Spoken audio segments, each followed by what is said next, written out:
as we were saying earlier, that the executive team at Eskom giving a briefing on what exactly is the problem at the power utility. You heard the COO, Jan Obelhoza, talking about what they are dealing with at the moment, which he termed sporadic load shedding. Let's get reaction now from the executive chairman at Phakwe Group and Energy, and that's the expert there, Thabiso Tenyane. Mr. Tenyane, thank you very much for your time. So I asked the question about whether there are people who should lose their jobs at the power utility.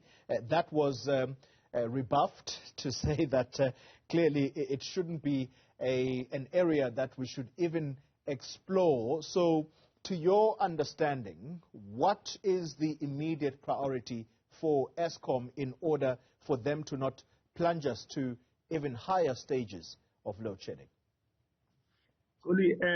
Thank you for the opportunity once more. Let's remind ourselves that this year, I'm not sure which month specifically, Eskom will be 100 years. Which means its fleet is as old.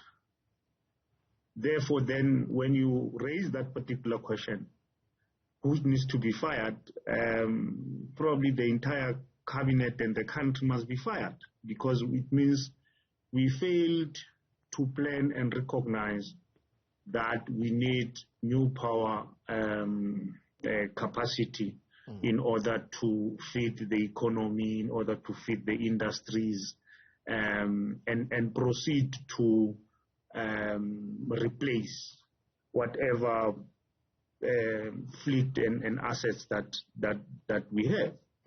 And therefore then the debt side of Eskom, I mean, looking at last year, I think they made a loss of about 20 billion. Yeah. Or so. This year probably it's better, but there's nothing better. You find them sitting and saying now we have 392 billion debt, that after it was 462, now it has moved to 392. Yeah. If you take 9% of that as an interest, something we call interest during construction or cumulative interest, 9% of that, you're talking 40 billion. Where is it coming from? Right? And then you're sitting with the municipality debt at 40 billion again, which is 10% of their debt also.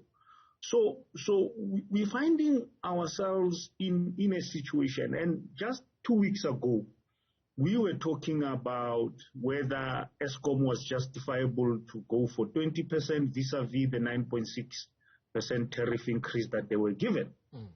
But what is in the increase is also to project what is it that you need to replace your fleet. Imagine if Avis was not changing their cars. You will be driving an old Toyota Camry of years. You're going to be stuck somewhere. So who do you want to get fired? So we're sitting with a situation that we need to gear ourselves. The current availability factor of Eskom, based on old Eskom projection in terms of their capacity, that they say we have 50 giga. They don't have 50 giga.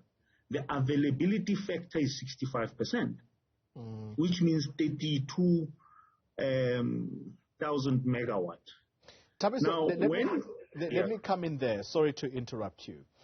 Yeah.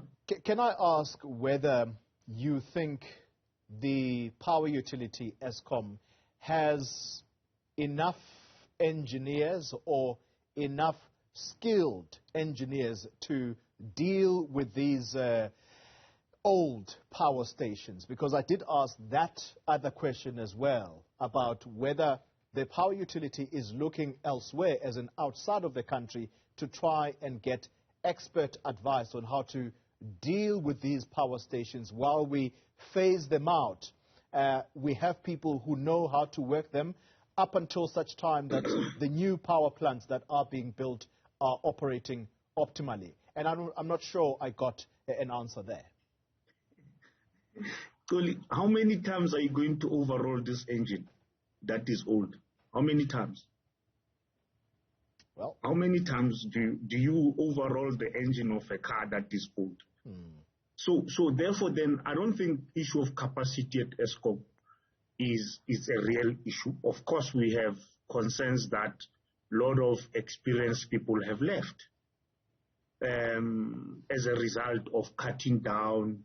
You will lose certain people because with engineering or plant maintenance, you need to grow with that particular process over the years. But people have been at Eskom for years. For years. Those plants are old, Colin. They are old. There is almost nothing you can be able to do. All right. They are old. They need to be removed from the fleet, and removing them from the fleet without having the alternative in terms of the transition is the problem that we are having. All right. So let's wind this down then. Let me ask you this final question. Someone did try to explain it to me a little earlier, and I'm going to ask for your indulgence. And that was to say what needs to be done is to deal first and foremost with the debt that Eskom has, because it is not looking good to creditors.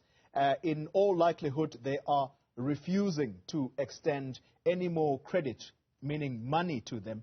That then means National Treasury needs to step in and at least give Eskom 200 billion in order to cut in half the debt, and by so doing, Eskom will then be able to go and get some money and get people who are going to try and maintain these plants. Could that be the solution in the medium term? I don't see that debt issue resolved in the next 5 years, Tony. I don't see it, because you have the unbundling that is continuing, right? Where do you allocate that debt? Do you take that debt and says the majority of it is Medupi and Kosile, then you allocate it to generation? Then that unit is not going to be able to operate. It's going to be choked or suffocated with that particular debt. So again, remember, at the back of the Eskom's balance sheet, when they do anything, National Treasury is already there. Yeah. So how are you going to duplicate it? Okay. That contingency liability is sitting at National Treasury. How are you going to duplicate it? It's a problem. So how I've been advocating one thing and advocating one thing. We need the second utility in South Africa. The reason that we're still sitting with one utility in South Africa, it's unbearable. It's a mystery that I'm not understanding. We need the second Eskom. Okay. A new utility must be started with a fresh balance sheet. Then lenders will look at it as to what it needs to do, and then it continue while we are solving the issue of debt in Eskom.